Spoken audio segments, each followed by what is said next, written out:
interactive as possible, and we'll try to get through all of them throughout this event.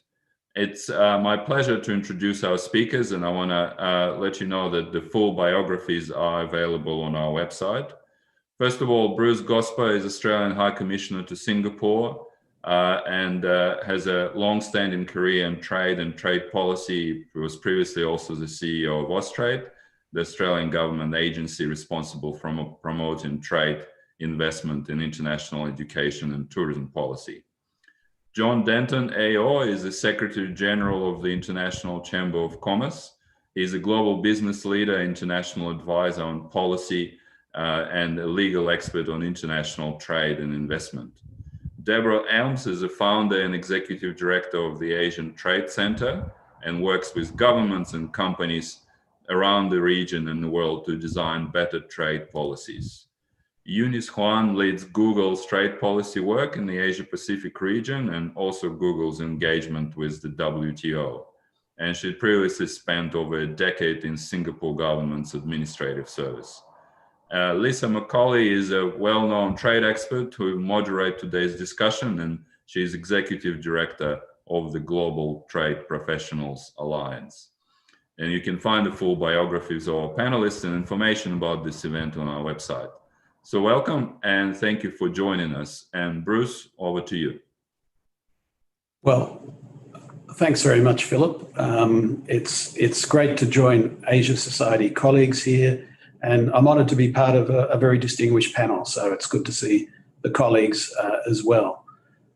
So just three things I might say to set some of the scene. The first, of course, is no doubt we'll talk about the way in which the digital agenda is accelerating courtesy of the pandemic. We've spent quite some time here in Singapore, Singapore being what it is, talking to businesses. Every business will tell you that they had plans, but they've had to bring them forward in quite a substantial way. Many businesses will tell you that they're quite well equipped and they're doing quite well. Those who are well equipped, it's not uncommon at the moment to hear figures of 20, 30, 40% growth in revenues and profit. Alibaba, the Singles Day on November the 11th, had a 27% increase in revenues on last year. And you hear the same sort of figures for many of these sorts of providers. But the other thing, of course, which is shown up very clearly is the digital divide. The struggle that many SMEs are having, developing the skills and the capability to develop basic skills to really get on this train and to change their business model to profit. So this is a significant issue, and it's certainly a significant issue for the region, which because of the pandemic is facing some significant setbacks in economic growth. So it's a big challenge for those of us like Australia and Singapore, with people like the Asian Development Bank, with the various institutions which are involved in this region to help bridge this digital divide and do it as quickly as possible. The second thing I want to talk about is trade policy, and the digital economy, of course, agreement is very much within that family of agreements, but it's changing trade policy quite considerably. When we negotiated the Singapore-Australia Free Trade Agreement in 2003, which is a very advanced agreement, it had only 10 provisions on the digital economy, on e-commerce. The Digital Economy Agreement has 38 provisions, and many of them are global standards, we would think, in all sorts of areas: data localization, source code, all those sorts of things. So it's becoming much more the case. 14 of our free trade agreements have provisions that relate to the digital economy, but this agreement is very much modelled on trying to set best practice, trying to set some sense of a benchmark for the region, and something which we hope will be something that others would look to come to. So it's an advance on the Trans-Pacific Partnership when it comes to the Digital Economy Agreement. It is an open agreement in the sense that it's got lots of potential for further growth. It's not just treaty level commitments, but it's a lot more than that. And I guess that's the third point I want to make. It's a digital economy agreement. So even though we're used to the notion in trade agreements that you talk about barriers beyond, at and behind the border, so it is with the digital economy that you're talking about many issues that relate to all facets of economic and social life. Makes it a much more complex agenda. It makes it very difficult for governments to deal with this. There are so many interests. It's impossible to see this progress without really substantial input from business itself about what's happening, because regulators and the people negotiating agreements can't possibly keep pace with the speed at which the economy is moving on the digital front. It's moving under our feet constantly. So it's a constant challenge to try and get rules that are relevant, that actually contribute to economic growth, but also have potential to adapt further. And that's why with the Digital Economy Agreement, we ensure that it's not just treaty level commitments, but it also has provision for ongoing work between economies in the sort of areas that are emerging all the time. So artificial intelligence and the ethics that relate to that, provisions for digital identity, how we might handle e-certification and e-invoicing, issues around personal data protection, trade facilitation, all those sorts of things are ongoing pieces of work. The agreement can't be one that, like most other trade agreements, we come back to periodically to update. It has to be an agreement which we're constantly engaging with business about, so that we ensure that we're getting the right sort of input to that agreement to make the most of it, to actually help our citizens be equipped, to make sure that we're adjusting the digital framework in ways that contribute to the growth of the economy, to make sure we're keeping pace with the big trends globally with business. One thing we learned from the WTO Doha negotiation is you can't have an agreement, you can't have a negotiation which doesn't keep pace with the interests of. This is a really key objective we've got on the digital economy front. I might leave my comments at that. Thank you very much, Bruce. And I am going to take over now and start to moderate the discussion. I'm going to keep it short in terms of how we're running it. We've sort of got two minutes per question from each person to answer, but and we'll allow for questions at the end. So let's get straight into it. You talked about keeping up pace with industry, Bruce. And I'm going to throw this first question to John, but can standards keep pace with digital advancements, particularly when we're looking at things like artificial intelligence, blockchain, and new digital services? Well, thanks very much, and it's great to be with you all, and thanks for the invitation and the opportunity to speak. Just quickly before I respond to the question, I think it's really important to understand that the ICC that I represent, we are the institutional voice of 45 million businesses. So we are the largest business organization in the world. We have a seat at the UN, we're the principal interlocutor with the WTO, these days with the G20 and with most Bretton Woods institutions. We have a commitment to enabling business worldwide. We're not for profit, by the way. The interesting thing for us on digital and trade is that we actually have a commitment to take the trading wheel from analog to digital. And so we're involved in this in a very intense way. And we've recently created a digital standards initiative and a hub, which we work on out of Singapore, actually. And the whole idea of the digital standards initiative, to go to your question, is to actually ensure that standards are created that can enable the world to keep pace with digital evolution and digital change.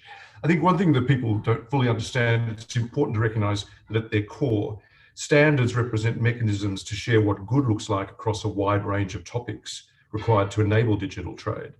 Some standards will actually be technology agnostic, like standards pertaining to legal identity, for instance, or the information required to be contained within negotiable instruments.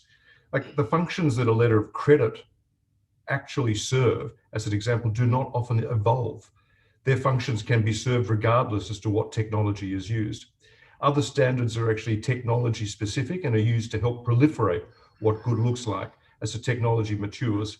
At their best, standards for emerging technologies can help the acceleration and adoption of best practices, going specific to your point, and can promote interoperability, which is the piece that's missing, one of the pieces that's missing in this show at the moment, among competing technological approaches. So even when we see digitization occur in the midst of COVID, one thing you'll see is a lack of interoperability, particularly between different blockchain circles, et cetera, but also even between different platforms that have actually emerged as well. And companies are being forced, if they're actually engaging in this, to actually subscribe to a number of simultaneous platforms. They're missing an interoperable, which is where the ICC, as the creator of global public goods or global public business goods, steps in. So accelerator role of standards is actually very important. I think the other point to mention is that people often underestimate the importance of standards. It was good to hear Bruce touch on this before. I mean, the standards alignment actually underpinned the growth of the supply chain revolution, which actually is the underpinning of the APEC success story. And I was chaired finance and economics of the APEC Business Advisory Council. And even though people think working on standards sounds tedious, without the actual in the weeds work, you won't get there. History shows that new technologies, from home video machines to the internet itself, are only adopted at genuine scale when standards are established that provide users with certainty and enable interoperability. With this in mind, we, together with the Asian Development Bank and the Singapore government, and now the World Trade Organization, and now the OECD, have actually launched our Digital Standards Initiative in Singapore. And obviously we're crowding in business all over the place because we see a pressing need for standards to help accelerate the adoption of digital trade. If you think about all the opportunities that Bruce identified, that actually, if you take the positive view of COVID, that were enabled in terms of adoption of digital, when you look at digital trade finance, you still look at actually, it's less than 1% of total trade volumes are actually handled by digital trade. So there's still a long way to go. And there's reasons for that, which we'll come to later on. So we are laser focused on helping produce the standards to actually accelerate this transition. And frankly, we're taking a very inclusive view. I mean, I know that there are lots of different people, I presume, hopefully there are lots of different people listening into this. You should feel free to get engaged with us. Just Google the ICC and look at our Digital Standards Initiative. It's a very open process, but we're in the middle of we've just started the first sprint for the first quarter. We've been crowding in, and the other thing is we're just bringing in the Islamic development banks, various Central American development banks, African development banks, because we are actually creating a global set of standards out of our Digital Standards Initiative, not just for Asia. So I might pause there, Lisa, thanks. Thank you, John. And you've raised an important point about getting involved, because as Bruce also alluded to, you need to hear from businesses constantly in this fast moving world to keep up with both trade policy and then the standards development. So what I'm going to do is actually throw to a very large business and get Eunice from Google to give their perspective. Thank you, Lisa, and thank you for the invitation. Your question is really about whether there's a lag between digital advancements and the standard space. And I think generally the answer is yes, but it also depends on the specific technology. When we think about standards and technical standards, it's really a broad range, right? There's global standards, industry-driven standards, voluntary consensus standards. So for example, on artificial intelligence, AI, there are existing efforts underway in places like ISO and the IEEE for AI standards. In ISO, for example, there's a subcommittee for AI and machine learning standards, the SC42, and that's doing really important work on, foundational trustworthiness, use cases, big data. And they're looking to expand their body of work, to areas like AI data and governance and privacy. So that's very important work that's going on. And I think that's going to be very critical in guiding what global standards and what good looks like in this space. But there's certainly many other areas where more work can be done on standards that are relevant to digital trade. So I think in that light, what John said just now about the ICC Digital Standards Initiative is really helpful, and it's going to be a real game changer, I think. Because if you take a step back from the industry perspective, from a business perspective, standards are really valuable for a few reasons, right? So it reduces really the cost of operating across borders. It brings down compliance costs with greater harmonization and interoperability. It's a very useful tool to help businesses scale across markets. So thinking about all the SMEs that have to comply with the different standards across different national jurisdictions, I think having a common standard will really help.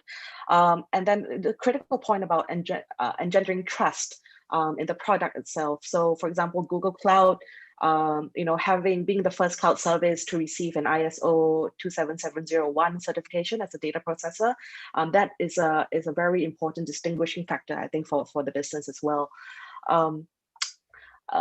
If you think about actually traditional goods trade and what is contained in the TBT agreement, there are already a lot of sort of provisions that rely heavily on international standards, right? So if an international standard exists, then this would fulfill the legitimate regulatory objective, and it should be recognized as a mechanism for compliance. So we need to really think about how to update this TBT kind of arrangement for the digital age. But not just technical standards, but also on norms, rules, and principles. So for example, things like the pro-innovation set of principles that Japan has come up with on responsible research and development, or in Singapore, they came up with the Model AI governance framework, or even like a company level, like Google's AI principles. I think these are principles and norms that would really be very useful in tying all the different threads together, because ultimately standards really help to remove trade friction and promote interoperability. And these elements are really critical today because they really do help to drive increased trade and investment, which is what we really need in this depressed global environment. Thanks, Eunice. And so that leads me to the next question, actually, which is, we are all going through globally at the same time through the COVID-19 crisis. So Bruce, I maybe ask this to you first and then to John, but COVID-19, is it accelerating the use of digital trade? And what's the impact and what more can be done? Yeah, I don't think there's any doubt that it's accelerating focus and attention to digital trade. You see it in the evidence is in the business sector when you talk to businesses about what's working and what's not. It's working from home. It's how to deal with all sorts of issues when you can't move people around in quite the same way. So certainly, it's goods sold over the internet. That's booming, but it's content, it's digitally enabled services, it's attention to issues like trade facilitation. So of course it's tending to be tied up with all sorts of other issues. The natural technological shifts that we were experiencing, the adjustments to supply chains that are underway at the moment. Supply chain is more than just sort of producing in a different country. There are all sorts of logistics that are associated with that, which require digital skills, digital systems, different ways of managing inventory and all those sorts of things. So we're seeing, I think, a real compression of the time that the world's got to adjust to the need for different skill sets and different ways of doing business. And I don't think that can be in any way contested at the moment. But on the other hand, of course, it's really showing up those businesses were some way down the path and those who had it on their to-do list, and particularly in the SME sector. So that's a bigger problem, and it's a bigger problem particularly for developing countries, I think, because they've got less wherewithal, they've got less of the government support and the like to sort of tap people into that. It's also showing up risks on the cyber front as well. We're seeing a lot of people exposed to risks there that haven't happened before. So, that's all going on. And, every discussion I see happening now in the multilateral or regional front, whether it's G20 or elsewhere, they've got these sort of themes of health and digitalization and sustainability mixed together. So that's another really interesting context for governments and businesses to work on, how we actually tackle some of these things in a way which has consequences and benefits across the board. It's not as if we can park the sustainability issue while we do with the pandemic issue and then come later to the digital issue. We have to learn about how we tackle all these things together and equip our economies and our societies and our businesses to do that in the right sort of way. There's no simple answer. We have to do it in a variety of forums. Now, even an agreement like RCEP, which a lot of people I notice have written down, it's actually got commitments on data localization and data flow and localization commitments that some of the economies in RCEP had never given before. It's got commitments on those things that are well beyond the existing commitments that have been made to us by Malaysia, ASEAN, Korea, China, and some others. So, you know, we have to use all these opportunities to make some commitment, because it's all about giving certainty to business and assisting business to adjust to the necessary changes to their business models and how things are going to be more likely done in the future. Absolutely. And John, from your perspective, obviously, because you're very in touch with what business is doing, but also Bruce has raised an interesting question on sustainability. And I know that the ICC is very, very involved in sustainability issues as well, and looking at ESG and sustainable financing. So your views from your side of working with business. Well, I agree with Bruce, and it's indisputable that COVID-19, the whole process, the whole pandemic in the context we operate has been an accelerator, but it's not the only one. I mean, the other accelerator, frankly, was people in Singapore. I mean, there's been some pretty significant frauds that have actually been visited upon the global world, particularly the global trading world, particularly the global trading world in commodities, which actually is pushing governments to look more closely and actually accelerate this. And the other, I think, that we talked about a little, and I think Eunice mentioned it as well, people are just becoming more increasingly familiar, maybe not at the measured or leisurely pace they wanted to, but they've actually discovered they have to become increasingly familiar. And the combination of the three has certainly driven acceleration. But I might just pick up on one point that Bruce made, because it is something that concerns us greatly.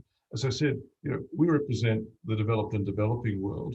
You know, yesterday I convened what's called our Regional Action Group for Sub-Saharan Africa in the morning, and in the evening I did convene the Ibero-American Group, which brings together all Central American and Latin American states plus Spain. And it's, I mean, these are huge groups, and the benefit of COVID is I can do it all from my petit salon in Paris in my flat.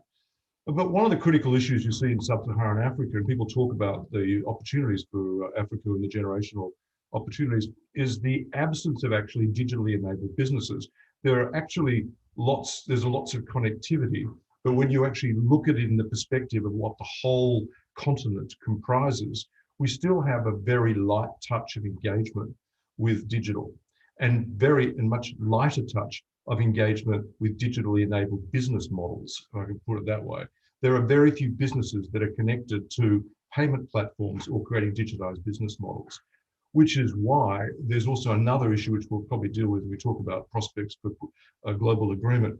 There's actually not as much pressure on governments in the developing world as in a way from business to actually argue for and support a global digital agreement through the WTO, which is another reason why we're actually in the midst of, on Friday, I'll be launching in Accra in Ghana, the second stage of what's we call a race to 5 million. We're in the process of digitizing 5 million SMEs and micro SMEs on a global basis. We are actually doing that because we want to build domestic constituency support in developing countries to accelerate action on digitization and the creation of a global agreement. But we'll talk about that a little bit later. But there are some very big digital divide issues that are out there. And also, we also know that in the midst of all this, one of the things is we've been arguing for the digitization of businesses and been accelerating it all around the world. We do know that the paradox is we're also increasing cyber risk, as Bruce said. But in a sense, we're kind of sucking it up. But one of the problems, of course, is SMEs in cyber are actually the weakest link. So we are very focused on cyber readiness, et cetera, as well. But there is no doubt that COVID has been a huge accelerator in itself. But you know, one thing that kind of drives me a little bit crazy is that in order to move the world from paper-based to digital, one of the arguments I had with the World Customs Organization is you actually look at it just to get goods across borders, which is a critical part of trade. you actually still need paper and wet signatures.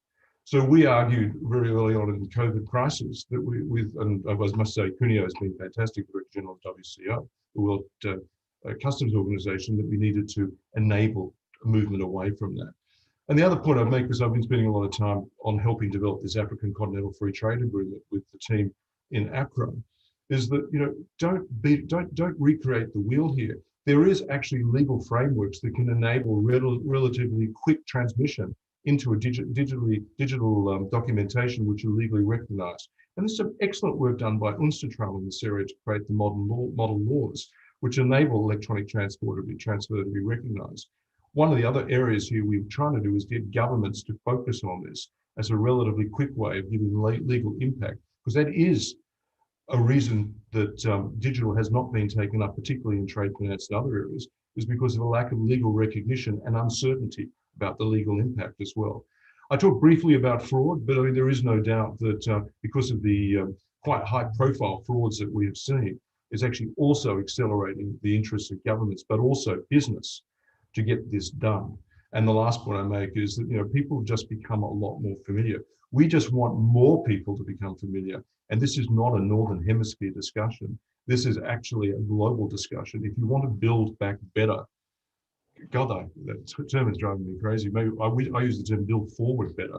One of the great issues you've got to deal with the vulnerabilities or fragilities here is that unless you help build resilience by enabling businesses and companies and entities and individuals to digitize, they will not have the resilience for when this happens again.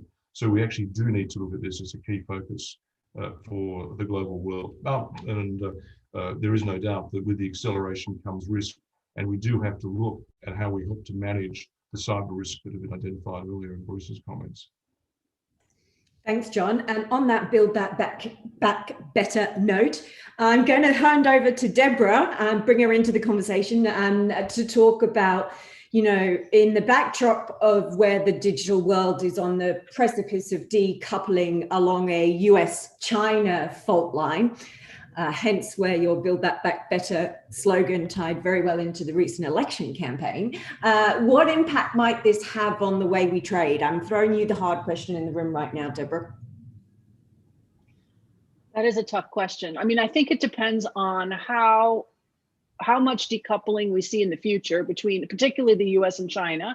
But it doesn't just have to be the US and China. I suppose in a digital context, we could talk about the potential for, and I was interested that you started off with standards. We could talk about the potential for decoupling in standards. And in particular, in the digital space, what happens if we get differing digital rules or differing digital standards in different markets? And of course, that is a significant risk.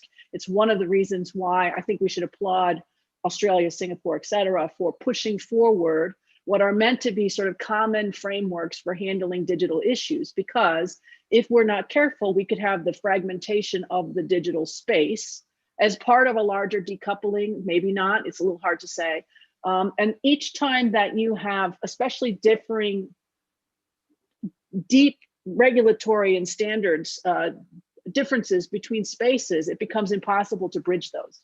So if we think about the US-China decoupling up until now, it has largely, but not entirely, been targeted in certain ways that allow firms, although it's been unpleasant and some firms more unpleasant than others, it's allowed firms to continue to operate in and around, say, China and in and around the US, because we don't have two fundamentally different sets of, like, the internet. I mean, use this broadly.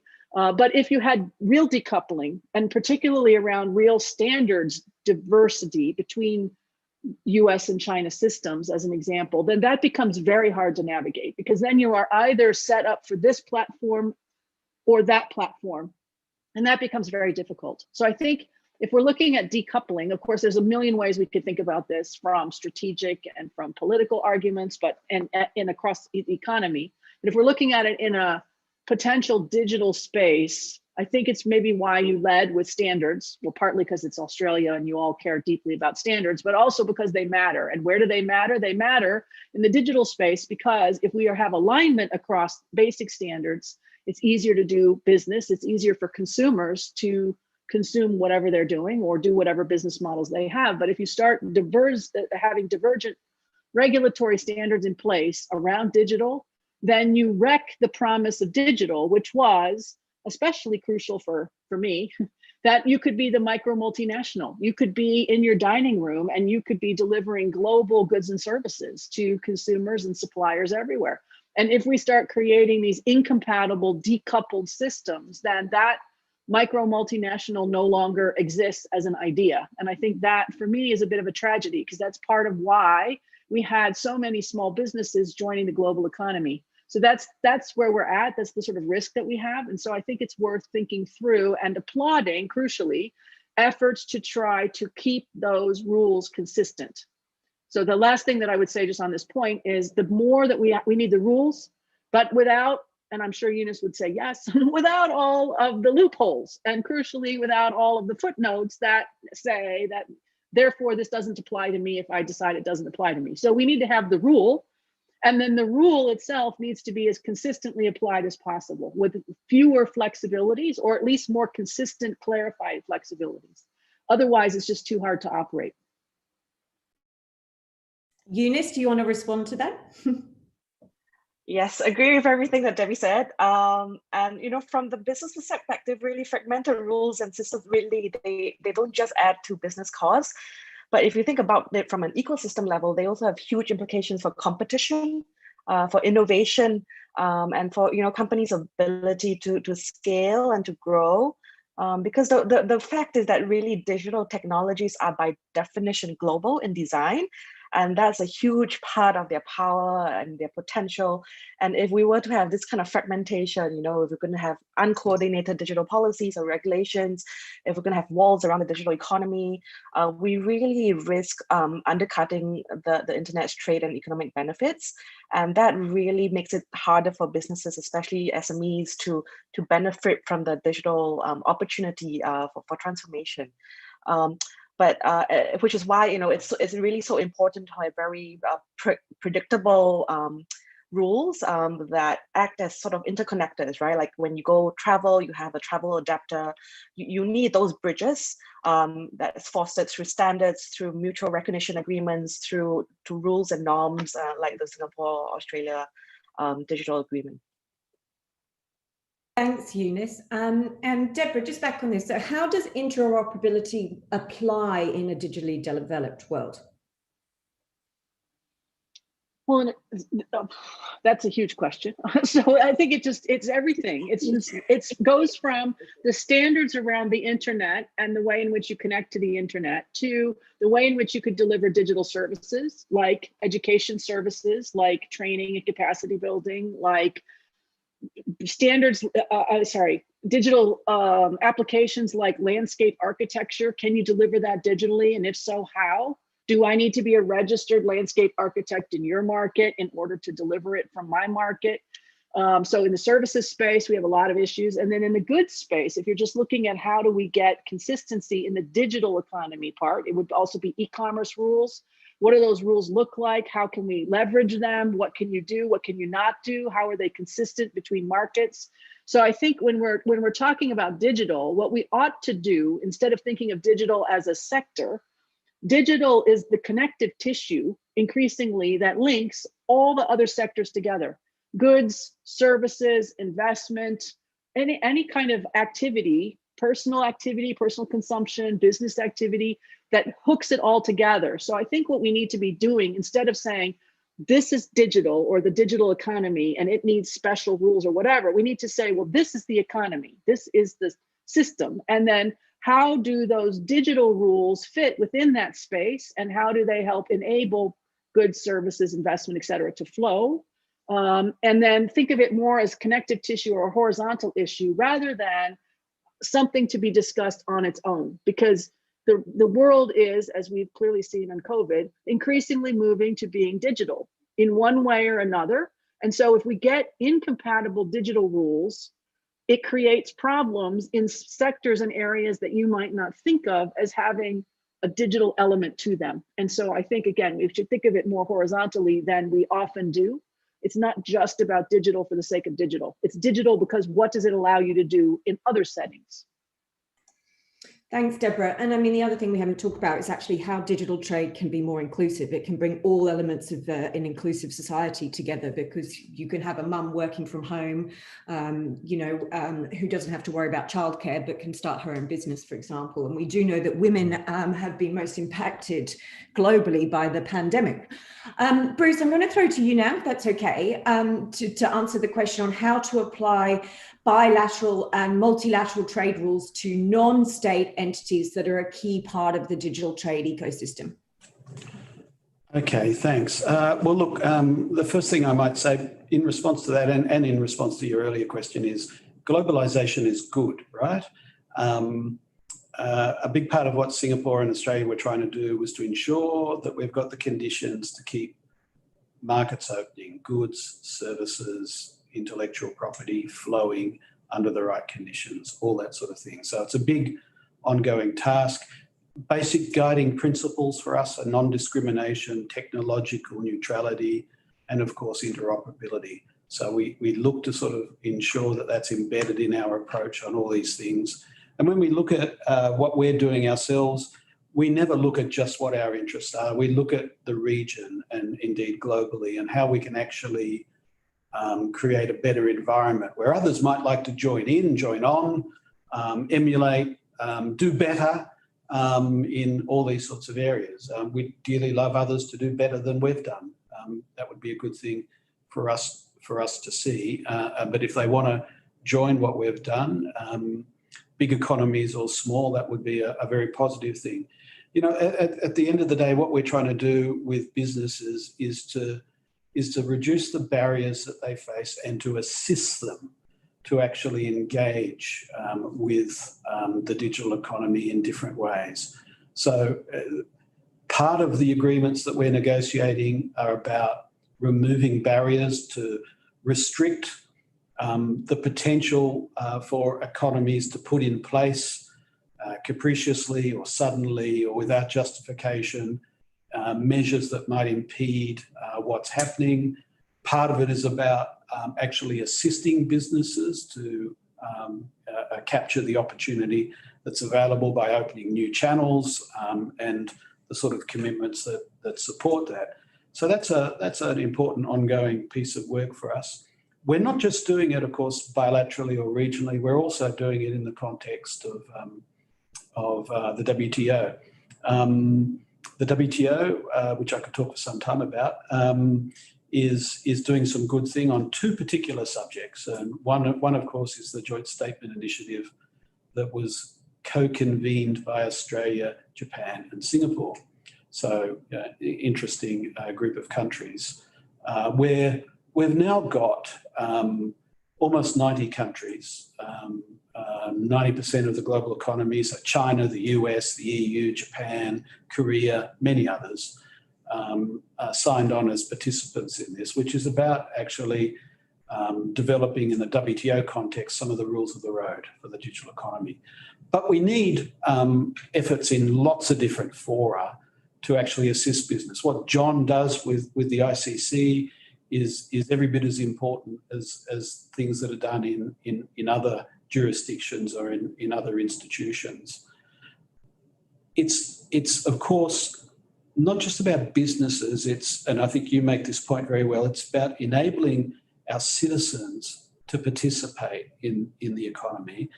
And that means not just providing them opportunity and the challenge, but also providing the protections that consumers and citizens now want as well, to ensure that the balance which is struck on those sorts of issues is an appropriate one that's true to the instincts we've got to have an open global economy that facilitates commerce between us all and that unlocks opportunity for our citizenry. So we have to make sure that we get those balances right as well. Our instinct will always be a very open and growth-oriented one, but those instincts are alive in all our consumers and citizens, and we have to make sure we're paying them good attention as well. Absolutely. Now, we're having to tackle some really big topics here in about we were asked to tackle this in about 35 minutes, which is, as all of us probably on the call would know, we could probably talk for hours on each of these different topics individually. Can I ask if the panel would be okay to stay on for just maybe a couple of extra minutes to just answer the final two questions? Is that okay with you? Because I do think we've got two other topics that I think we should try and address on this. You know, you brought up the WTO, Bruce, and so one of my other follow-up questions to this was on looking at sort of where we could go with a global trade agreement. And I might just quickly whiz round everyone to get their opinion on this as well. John? Oh, look, thanks very much. I mean, I hear what Bruce is saying. And also it's great to see the leadership. Frankly, having been involved at the ICC, I was at the launch in Davos in 2019, and I've seen the extraordinary role that Francis Lisson played in Geneva, who was the ambassador. And I know I was talking to George Mina, will continue to play that role. Australia's actually played a very significant role. And it is kind of sweet that it's Australia, Japan, and Singapore. I mean, I suppose the nice thing for me to say is that we're cautiously optimistic. The challenge I see is, first of all, there's been fabulous momentum on one level, but if I could, that's because we're not dealing with some of the tougher issues. So we're actually fabulously crowding in people, building momentum, and then in Geneva speak, or in the Geneva bubble, we'll get around to it. By that stage, we'll have momentum and we'll be able to grapple with the tougher issues. We at the ICC have actually been, I would say, pretty critical in pushing this agenda along. We have a very inclusive group of many businesses globally who are feeding into our interventions in Geneva on a constant basis and elsewhere. I mean, what we want is greater market access and connectivity across the board. We want, and this is something that I actually was personally involved with running this campaign last year, which was a maintenance of the moratorium on customs duties on electronic transmissions. And make no mistake, this is a tough issue. I mean, I was almost in like hand-to-hand combat with the Indian Minister of Commerce on this, who was prepared to actually withhold support from the moratorium. And we were deeply concerned that for a period of time, it looked like Indonesia would support this as well, the dropping of the moratorium. So this is not a given. We want it actually made permanent. We're happy that it's been, in a sense, the can's been kicked down the road, but this is a huge issue. If we start having a duties payable on digital downloads, basically, think about the havoc that will be caused. And we talk about fragmentation of the digital platform. This will actually suffocate it, which is a huge problem we see as well. So we actually do need to grapple with that. And for business, a permanent moratorium needs to be incorporated. We want new disciplines building on the trade facilitation agreement that are TFA plus, because we think there needs to be simplified processing of low value shipments, commitments on cross-border consumer protection standards, going to Bruce's point, and a significant scale up of trade-related capacity building. I don't think we should underestimate this. As I was saying before, when I talk to businesses and governments in developing and least developed countries, they need capability building. And also some of the winners in this need to get involved as well, not just governments. Some of the extraordinary payment platforms, some of the extraordinary businesses need to be engaged in building this capability. Digitization and digital business models always sounds more sophisticated than it really is. But often, as I say, when we do a project with UNHCR in Lebanon, a lot of it's taking, my grandmother is actually knitting. She knits very nice scarves. Help her put her scarf on Instagram. Help her connect that to a payment platform. She's got a digitally enabled business. She's an individual. She can actually build a meaningful life for herself.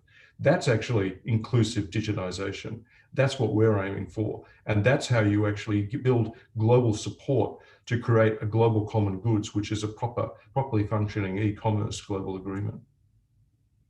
But it's hard yards. It is hard yards, and I couldn't agree more. And I know that both Deborah and Eunice in their organisations do a lot of work on the ground to support building up micro to small to medium businesses capacity as well.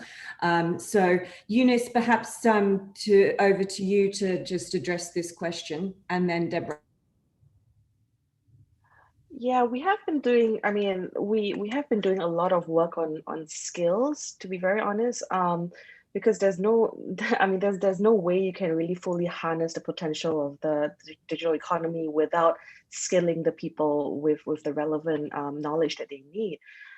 So, you know, and we see this interest in digital skills growing, you know, because of COVID, where everyone has been forced online, right? So in Australia, for example, we're talking about Australia, you know, our digital skills classes, 300% increase, you know, during the COVID period alone.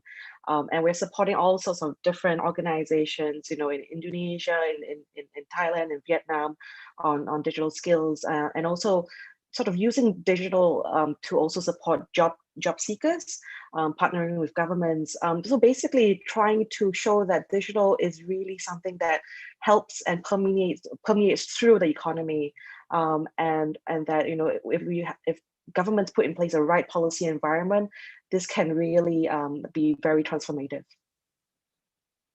Deborah, any comments here? Just to say, you know, a lot of small businesses actually they may have the skills, they may have the ability, but sometimes what they lack is the ability to sort of put it all together in a way that makes sense. So, you know, yes, can sell scarves on Instagram. Lots of our small businesses do exactly that on Facebook or Instagram or whatever. But then they get stuck because, as an example, payments become a nightmare and they can't actually get paid. Or their logistics is a problem because they can't get the scarf from where it is to where it needs to be, or the logistics cost is too high.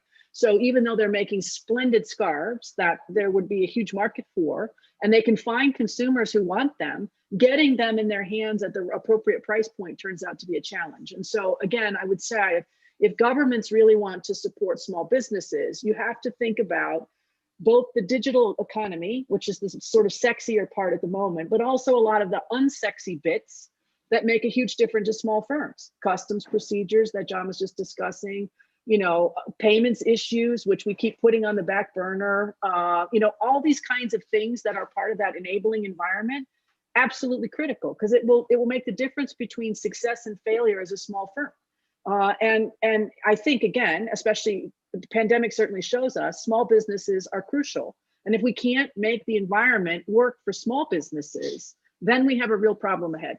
You know, small businesses, you know, Google is going to survive probably most things. They're very good. They have fantastic people. They have lots of them, can come up with lots of solutions. But if you're small, you don't have those options. So you need to have an environment that works, that's fairly straightforward, simple, seamless. Otherwise, your small businesses don't flourish.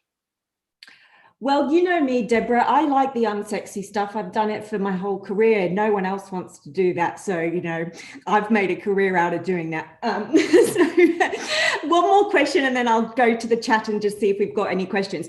But I mean, everyone here plays a role in being either setting policy or being the voice from business to drive policy. So for everyone that's on this, watching this event, and it's largely a number of business people, could each of you say, how can they get involved? What should they do and why should they do it and why it's so important?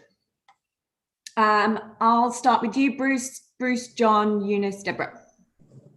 Well, I think the most important thing is that from the vantage point of the sort of work we're doing is that businesses contribute. It's what's most important for us is that we know what their priorities are, what we can do that would make the most sense for them. So as an example, one of the things we found was that there was an interest here from the Singapore Food Authority, which we were able to marry with an interest from our agriculture department in how we can introduce e-certification, because that takes friction points out of supply chains. It takes out error and uncertainty and unpredictability, and it links important synergies. Our ability as a food producer, Singapore's logistical and food manufacturing capability, and produces a better outcome. But we have to have businesses tell us what really makes a difference for them. So you can do it through your business association, people like you, Lisa, who can feed into the government. There's all sorts of apparatus that are set up for that. They can do it through people like ICC. But it can't work unless businesses actually contribute and tell them what makes the most difference for them. Absolutely. And John, how people can engage with you at the ICC? Oh, look, frankly, have a look at what we're doing with the Digital Standards Initiative. It was described before as a game changer. It does create the momentum and it's probably the best chance at the moment to create a way of bringing together all the various ecosystems. So if you are a business person, you are interested, you have issues on standardization, or you just want to learn more, have a look at what we're doing on the Digital Standards Initiative. It's relatively easy to Google. Thanks, John. Very easy to Google. Over to you, Google. Eunice.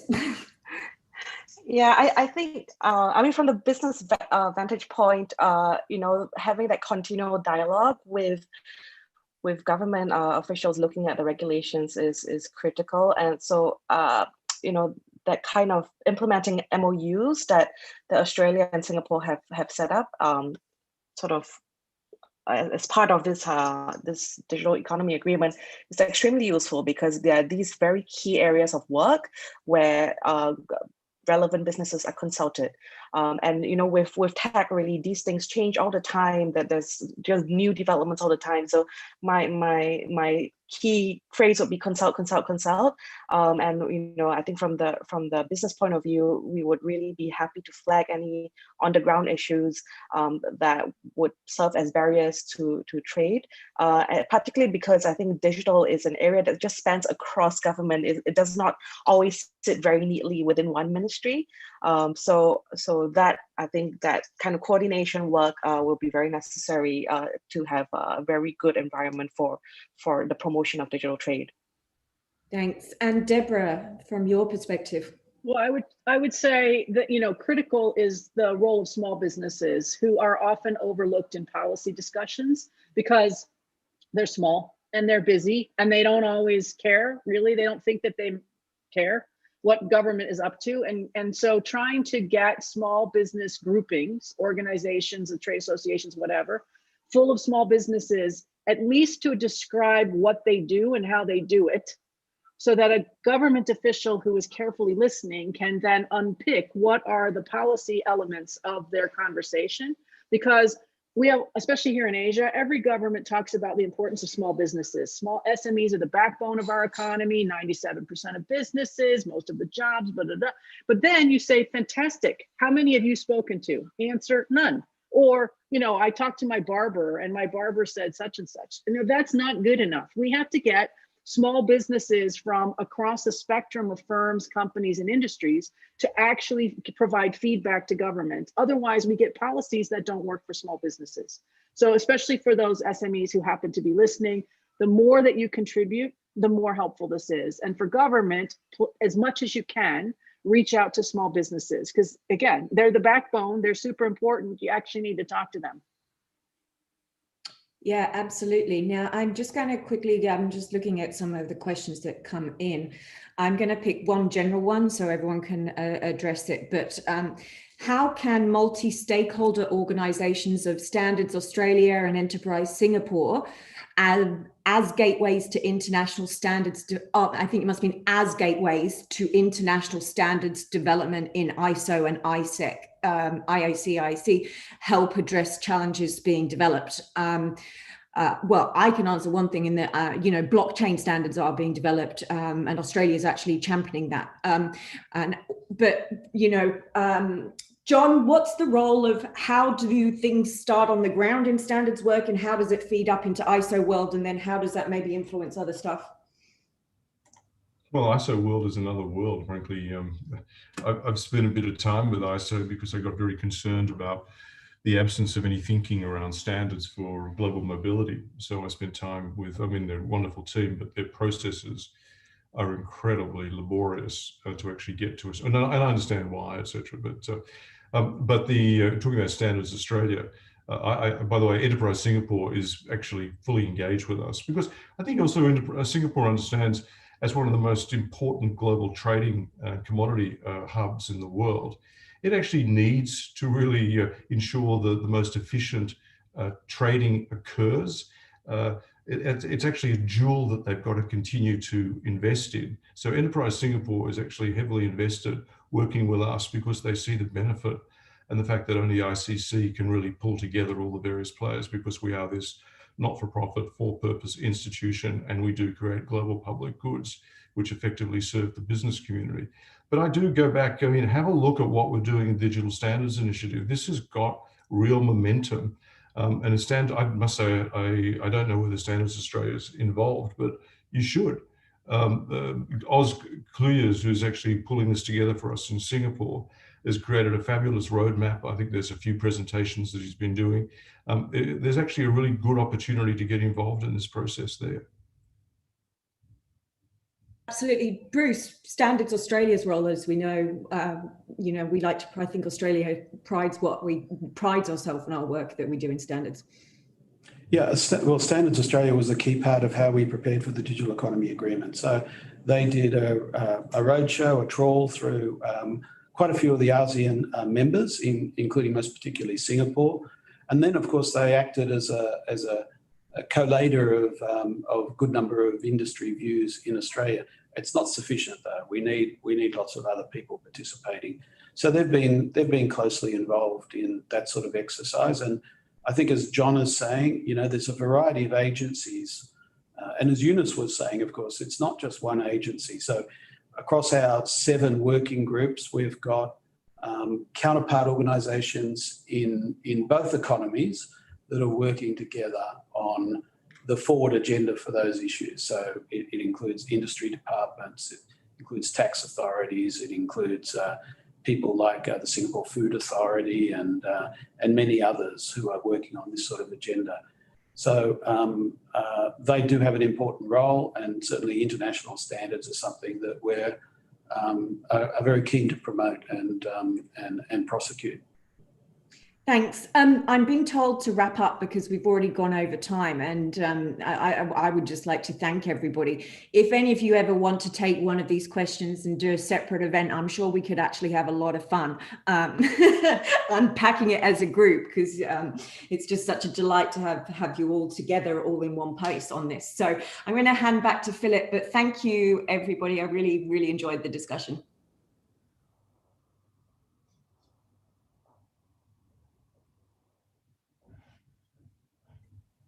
I think he's becoming. Yeah. Oh, I'm very sorry. Thank you very much to all of you for this very interesting discussion. And we could definitely go on for another couple of hours. And we will go on tomorrow. So please join us tomorrow for the second part of this program at 12 p.m. Australian Eastern Daylight Time and 9 a.m. in Singapore for the part B of this program, where we explore how Australian and Singapore companies can capitalize on the benefits of the Digital Economy Agreement. Today we spoke about policy. Tomorrow we'll talk to business on how they're actually going to use this kind of agreements and standards. So thanks so much to all our speakers. Thank you to AusCham Singapore and to the Global Trade Professionals Alliance for partnering with us on this event. And of course, thank you to all our viewers and listeners for joining us. And if you like this kind of discussions, you either need to join Asia Society as a member, or at least subscribe to our publications and newsletters. I will see some of you hopefully tomorrow. Thanks very much. Thanks, guys.